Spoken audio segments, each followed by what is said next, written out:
if you look at actual CDC data, and this is work we and our actuarial team in our organization did, they're all volunteers. I don't want to, we're just, these are actuaries who have day jobs who are also spending a ton of time helping our group, right? So, and so that's sort of, I don't want to overstate it, but world-class mortality experts who do this for a living, we're using CDC data to see by age, and that's what the x-axis, across the screen horizontally shows, the percentage increase in death rates as compared to 2019. And so what you can see is if you look at the colors, the gray and the orange, the brown at the very low levels, those are basically 2018 and 2019. They were flat. There was nothing going on. There was no excess deaths. And then in the orange, you can see the sort of, or maybe it's pink on the screen, you sort of go to 2020 and you can see that basically there was about a 20% excess death rate for every age group, and it was pretty much flat across the ages. And then in 2021, what happened, and this was what got our attention originally, was all of a sudden young people started dying. The working ages, became, instead of being a uniform increase, the big red line in the middle, in 2021, the highest death rate, the highest increase in death rate in 2021 was in the 40 to 45-year-old age group. Not obvious why that would be. Old people are affected by COVID.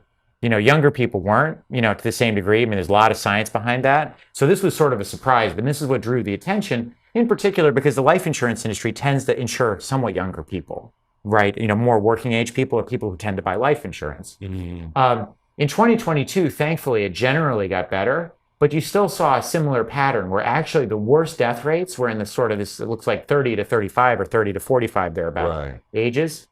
This is the reason it's important to talk about this still, is that 2023, and this is what the blue line is, and it's dashed and to emphasize it, is that we're still seeing a peak, and it's about 20%, maybe 25 in some ages, a peak of death rates running from the ages of about 15 to 45.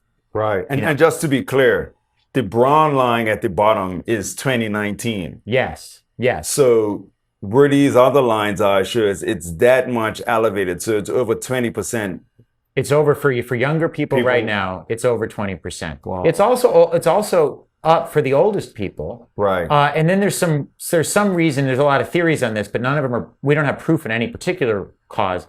It seems like it's down a little bit for the middle older ages, the sort of the pre-retirement ages. Possibly that's because a lot of those people who are sicker already died. But there's a lot of confounding effects when you start to try to analyze these things and come up with precise answers. But what we know is that this is not normal, because if this was normal, to your point, all these lines would be flat and they'd pretty much be stacked on top of each other, plus or minus 1 or 2%. But that's not what you're seeing. You're seeing plus or minus, seeing pluses for almost every age, for almost every period of like 20% or more.